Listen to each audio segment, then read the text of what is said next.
So the day you get your diagnosis, the day you accept that your child will grow into adult and he will have to face the real world. The word vocational skill training means preparing you for employment or work or job. For people with autism, we need to take it as a skill training broadly. Work is also giving you a purpose of contribution. Not every time you will be contributing through economically, but also a participation, a contribution. So that kind of feeling has to come through skill work.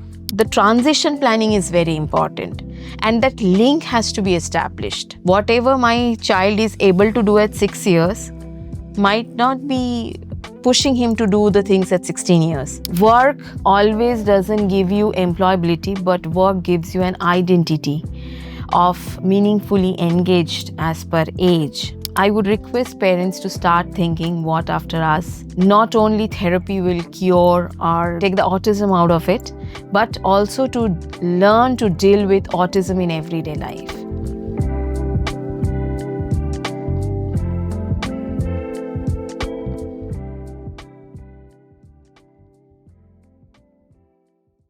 Hello, everyone. Welcome back to India Autism Center podcast. Today's episode is very special. Today, we have taken up questions that have been asked by most of the parents to make a video upon. These are some of the genuine concerns, some of the genuine questions that most parents they have in mind. So, today, our podcast will focus on a very important and critical topic that is often overlooked, underestimated, and simply at times ignored. Well, we are going to talk today about vocational training for autistic individuals. I'm your host, Pooja Datta, and today to guide us through this, we are honored to have with us Ms. Amrita Roy Chaudhary, who is a vocational training manager, a disability rights activist with over 21 years of experience and direct impact on more than 8,000 individuals with special needs, helping them not just rehabilitate, but sustain their education and transition into real-world independence. Ms. Amrita, welcome to the podcast. Thank you. Thank you so much. It's a privilege to have you here. How are you? I'm good. Thank you for having me here. We hear the word vocational skills that is thrown around very rather sporadically in the autism community. But for a parent with a child or with an individual who is 16 years old who is struggling to acquire basic communication, how will this vocational training be like? And where does it begin? So I come to your second question first, then I go to your first question. So when do you begin is the day you get the diagnosis that your child has autism, and the child will autism grow into the adult with autism. The autism will not go away. So the day you get your diagnosis, the day you accept that your child will grow into adult and he will have to face the real world. Now I come to your first question, that a person who is 16 years old and has communication challenges and is planning for vocational training, where do we start? So communication has nothing to do with skill training. So you have to understand the day I know that this is my life, future of my child looks like. So you have to start building the skill training. And the child goes through number of assessments from different therapists, different clinicians. But what happens is the bridge that has to be connected from psychologists to special educators, what assessments, what is being done. So it is not like a mere hemoglobin test or a blood test where you see the markers, but you see where your child's baseline is, where are you going to start. And some of the assessments give you direction, that in which direction you're going to take them. And communication, as we know, there are thousands of ways to communicate, whether receptive or expressive. So simultaneously, a parent has to balance on the communications, on the behavior part, on the skill training part, but has to have a future vision for the adulthood. Because your childhood is almost like for the day you are born till 16 or 18. But rest of the life, if we take 70 years of lifespan, so from 18 to 70 is a lifespan of 50 years. Then how are we planning that 50 years of life is very important. when you're entering the real world. So it starts from the day you accept your diagnosis. So, Amrita, there's a misconception कि vocational training it starts in late adolescence or adulthood. So, what is this vocational training, and from when is there a demarcation? From which age can we start this vocational skill building? So the word vocational skill training means preparing you for employment or work or job. But where for people with autism, we need to take it as a skill training broadly. Under that, we can keep it as a therapeutic skill, we can keep it as a vocational skill. So we have to understand three things basically is the purpose, the participation, and the engagement. So what is the purpose of the vocational skill or the skill? So it's a transition process. It's like giving the baton from one age group to the other age group. So all of a sudden, if we start vocational planning at the age of 16, we might not succeed. But if we start the planning from 6, how my 16-year will look, how my 26-year will look. So we may have an answer. So the transition planning is very important. And that link has to be established.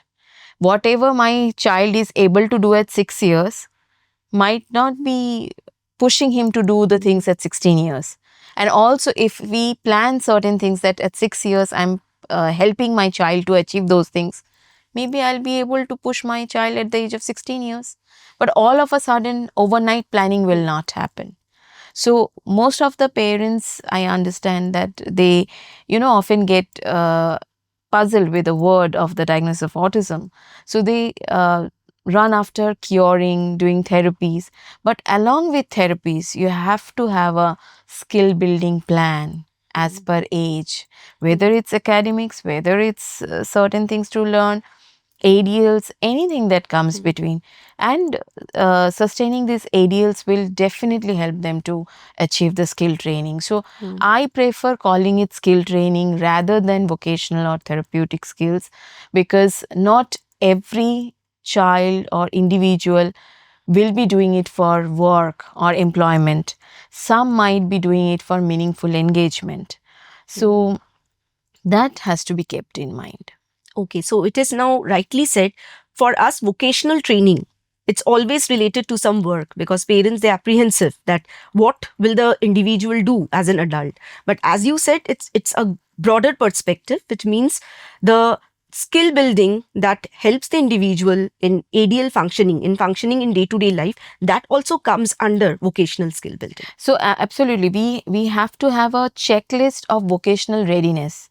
If your child is not toilet trained, you can never expect that person to be in the skill training center. So skill training as well as the soft skill training, the core skill training and the soft skill training has to be at par. So that needs to be starting from very early age. So I think the directions is very important. Where you want to take your child to. Not all of a sudden you wake up in the morning and you think my child is ready for vocational. No. It's a very smooth transition that has to happen. In most of the families, especially in South Asian families, parents, they often think that the child is not ready for vocational work. Rather, he needs to be protected. So, how would you challenge this belief, Amrita, without ignoring the realities behind it, the actual apprehensions behind it?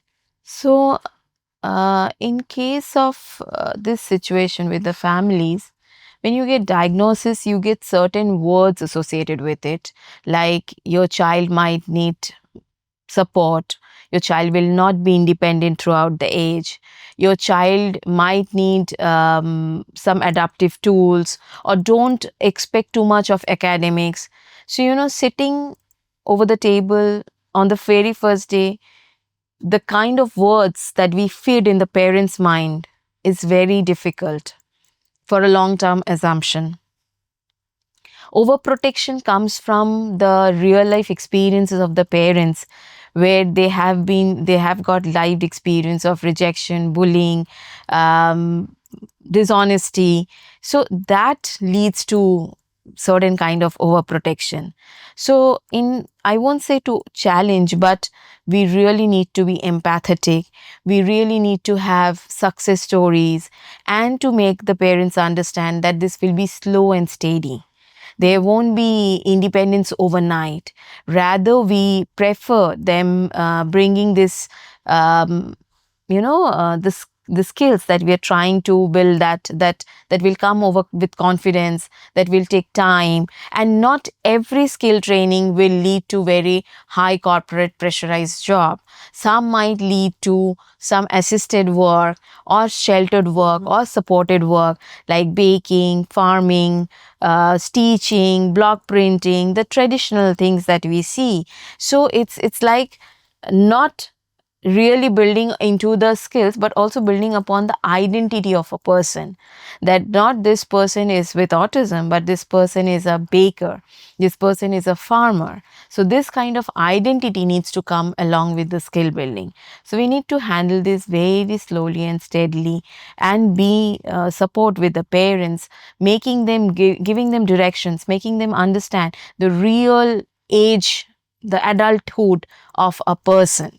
So, Amrita, like you said, success stories. So, with your enriching experience, I'm sure there are many success stories that you can share with us to enlighten the parents. If you can share some of the success stories that you have seen with adults. So, with success stories, I think I have worked with a group of people in Kerala, in Kozhikode, where 80 people, all with individuals with intellectual and developmental disabilities, have been given a transition to inclusive and supported employment. Uh, Particularly if we look into the geographical part, Kerala stands very different from the community participation. There is this lateral growth, whether it's economy, whether it's social. So the inclusion has been very easy or doable at that area. So I've seen people working from dental clinic to craft handicraft stores, to banana chips factory, to the shopping malls. So various people have been employed in various places. So and it's not a one day job. There has been detailed and very structured method that has been followed, along with a huge community support and participation. So I think that kind of models has to be taken in account for other states to take in account of that, to build such kind of facilities. And in my experience in Bengal, I worked with a group of parent vocational trainees, where they have been stuck in vocational training for 9 long years. And after that, we have given them a platform of cafe and canteen services, where they were doing a lot of, transitioning works, gap works. But due to COVID, we had to close them. But one such success I can say is a person who has autism, of 28 years old, and he used to work as an admin and accounts person in managing the entire cafe and the canteen area. And what we did is some kind of adaptations in work, like suppose taking the orders. So there was printed checklist where the customers has to tick, and he has to take the order to the kitchen. So this kind of certain adaptations has really made it possible for that person to be in that position. Before we continue, please have a look at who we are at India Autism Center. Imagine a space designed not just to care for individuals with autism, but to empower them. A place where knowledge grows, support flourishes, and possibilities expand. This is India Autism Center. It is built to redefine how we approach autism. Through education, research, and community-driven initiatives, we create an environment where individuals with autism can thrive.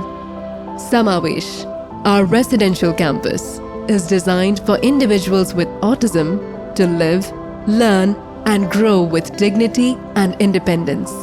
It is more than just a place to stay. It is a space to belong.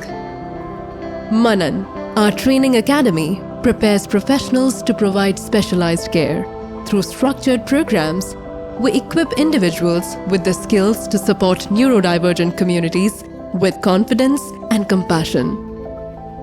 Khoj, our research division, is dedicated to advancing our understanding of autism. Through data-driven studies and collaborative research, we work towards shaping the future of neurodiversity. So, Amrita, a question lurks into my mind. What about the individuals who have never been into vocational training at 25, 35, 45? And what are the long term consequences, both physically and psychologically, to these individuals and their families? So it's very obvious that, not in day one, they'll be going to the vocational training or the skill training part. At 25, if someone is not able to reach to vocational training or skill training centers, they become dependent, their dignity gets lost, their passive screen time gets increased, their autonomy gets affected, and they become solely dependent on the families. So it's a huge effect on the psychological and emotional factor, that the person is losing who am I. So work always doesn't give you employability, but work gives you an identity of meaningfully engaged as per age. At 35, family members or siblings, they start having their own career, own families, where you feel isolated, where you feel rejected, where you feel cornered, or you're not part of the larger community or larger inclusive world. So there is also a kind of distance that the person creates from their family members, from their siblings. At 45, obviously, the parents are exhausted. The huge economical burden is there. And parents start thinking, what after us? Which needs to be thought at the age of 4 or 5, not at the age of 45. Because this is a reality. And we are transiting towards that reality. So I would request parents to start thinking, what after us? Not only therapy will cure or give them take the autism out of it, but also to learn to deal with autism in everyday life. So whether it's high functioning, whether it's low functioning, needed extra support, severe support, I'm not getting into that. But a person has to have a skill training for a meaningful engagement, to think, where am I? What am I supposed to do? What I'm contributing. Work is also giving you a purpose of contribution. Not every time you'll be contributing through economically, but also a participation, a contribution. So that kind of feeling has to come through skill work. So, Amrita, we have now a lot of rehabilitation centers, special schools, where also we see a vocational training unit where pre-vocational work, vocational training has been given. So, from your experience, what's your take on this? So when we use this word vocational training, we need to be extra careful. Like as I said, vocational training leads to a work or employment. Are we getting the true term in terms of, sheltered workplace? Because the person has to transit. Or am I looking these skills as a therapeutic skills, that my 25-year or 30-year-old son or daughter will be not only going to speech language pathologists or special educators, but will also be attending a pottery class or a farming class? Is that so much of opportunity available? If not, then what am I doing in 2 or 3 BHK places? Am I really answering these questions or not? So it's not only the answers that needs to be answered by the therapists or the professionals, but it's a co-journey with the parents. What is the true meaning of vocational training? So it's also a hype. It's also kind of, fancy word that my son goes here. But what is he doing there? What is actually being done there? So that needs to be taken care of. And also, as I said, not every vocational training will lead to work or employment. Something that a person will feel contributing to the larger cause. If I'm trying to do that, then what are those? And what is the next step that I'm planning for these individuals? Whether they'll be here in the name of vocational training for next 25 years, or are we planning for a transition? Are we pushing them? Because life is all about movements, life is all about changes. And that change, we have to plan it in a very strategical and structured way. To the audience out there, if you feel that this video is meaningful, please do not forget to subscribe the channel and please hit a like button and share this video as much as possible. So Amrita, for traditionally, like there were some traditional notions, vocational training means making packets to bindis, to rakhis, and then it came vocational training, okay, it means a trade. The individual will be able to do some trade or cooking. So, what's in India? What is the development of this vocational training? Like you mentioned, farming.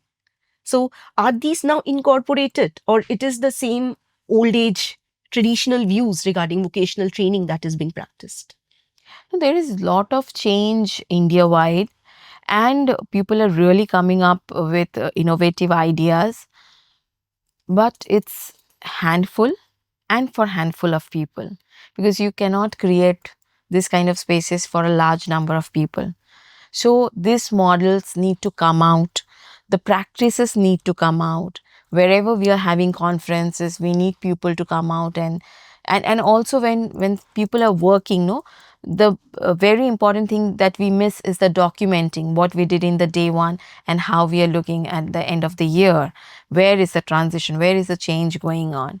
So for this kind of work, these documentations, these practices need to come out. There are several and thousands of practices going around India, but actually we don't have that real list where actually the real kind of work is happening on ground. So this needs to come out so that people will understand, people will know, and people have to be flexible enough to, see, learn, and adapt in their own geographical and surrounding, this physiological place, if that's doable. Suppose what is doable in Chennai might not be doable in Kolkata, or might not be doable in Mumbai. So how do we adapt that? So there has to be a kind of forum. It's a high time that vocational trainers, vocational practitioners, they must come up, because it's a hard truth that when we take an admission of a child will grow into adulthood. And what is the plan for that? So there has been a lot of work going on. And for the traditional practices, I think we need to have a clear demarcations, because some that is not throughout the year, like Rakhis, you said. Rakhis are for festivals, it's for a particular time of year. That cannot give you livelihood for the year long thing. So what is it actually we are trying to focus on?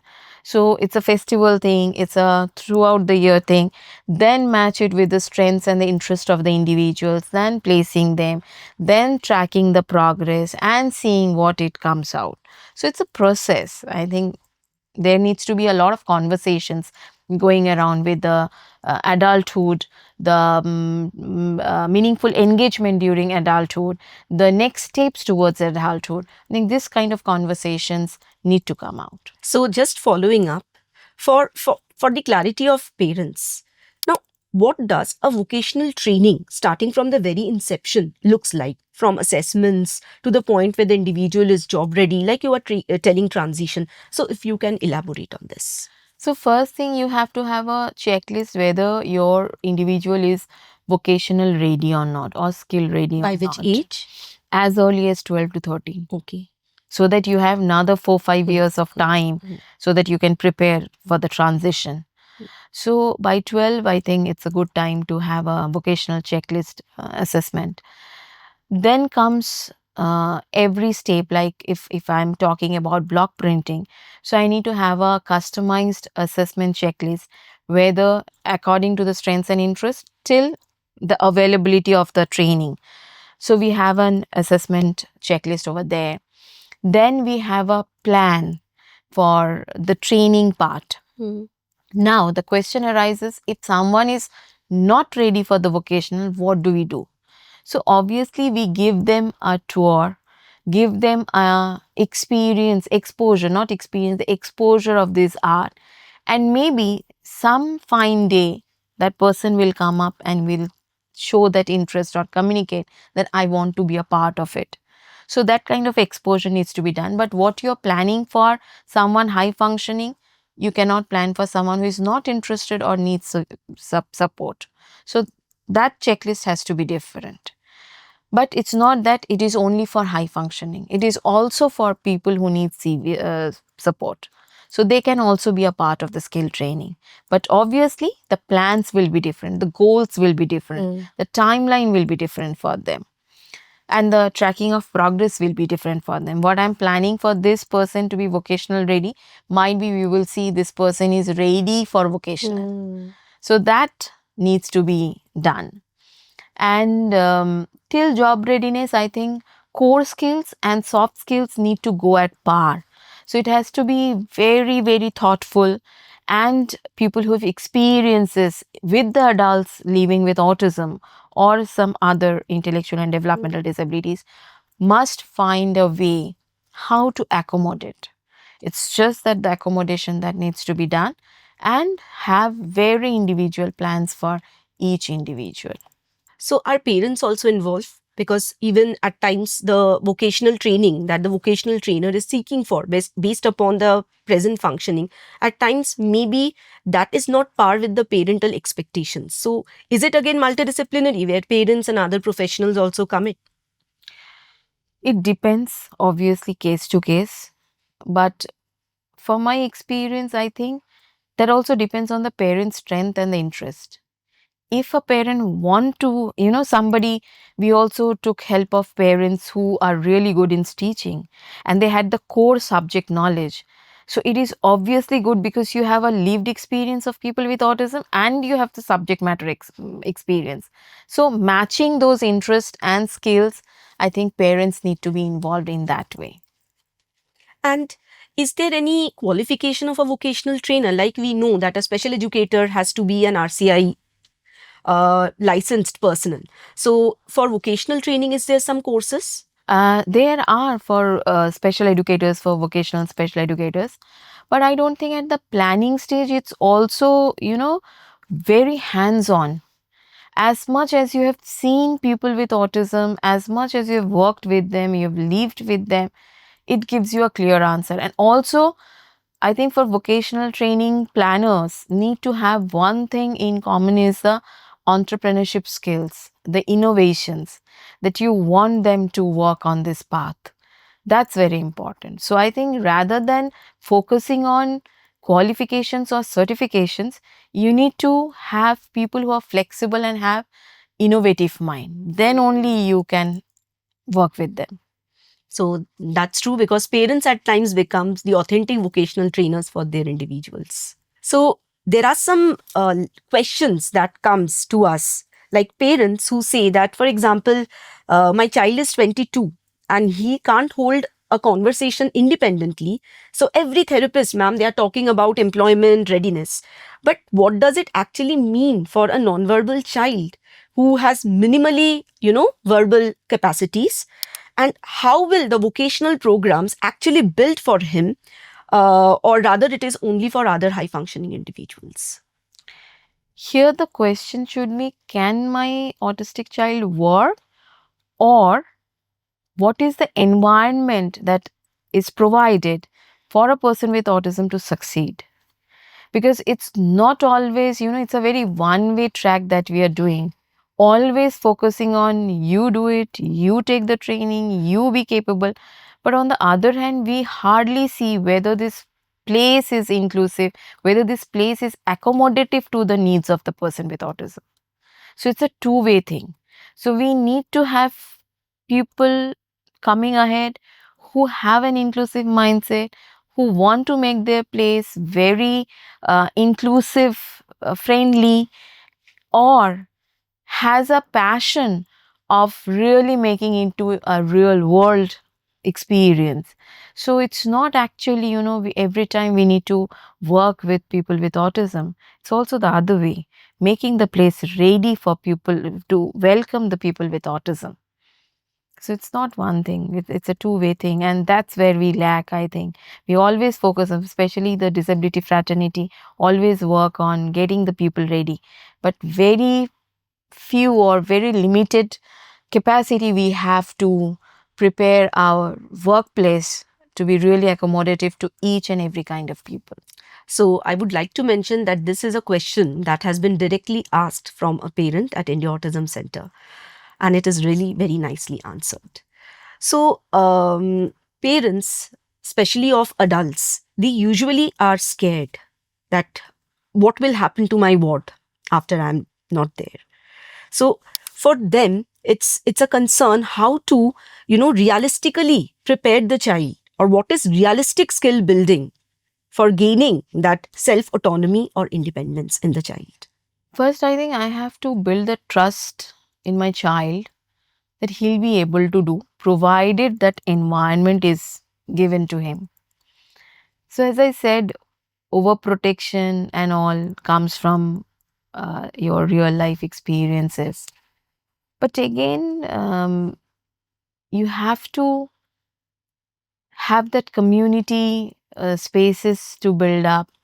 Parents need to come together in different economical stages of society. So I've worked with very privileged section, I've worked with absolutely poorest of the poor. As per my experience, in poorest of poor, inclusion is easier because every door is open. There is not a proper door. So everywhere the child is welcome, the child is included. But where we have a proper door, where we can restrict child, inclusion becomes more critical over there. So I think it's a process. It's not that we can answer it on today, or it will take years to have some success stories, some examples to build, and this is not a one day job. So, like you said, reality. Based on that reality, one realistic piece of advice to the parents as well as the individuals who are watching there. Just believe that the person with autism, I have a place, I'm able to contribute, and I need to be happy. That's from a person with autism, and that families, and also, this will change the thinking process of the parents, the families. From every day coming from clinic, that, therapists have said this, therapists have said that, but just see what the individual can do. Give them exposure, give them scopes, and they can do wonders. I've seen many individuals doing wonders if they feel that they're contributing. So that purpose of contribution is very important. That was really very meaningful, Amrita. Thank you for your insights. Thank you. Thank you so much. Thank you for having me here. Yeah. To the audience, if you feel that this podcast, it has hit to those realities that parents of individuals with autism, they face on an everyday basis, if you feel that this podcast will help to address the concerns and provide that little bit of motivation and empowerment to families, please subscribe to our video channel, share this video as much as possible. Until we come with such next insightful video, please do watch on the videos that is popping up on your screen. Thank you so much.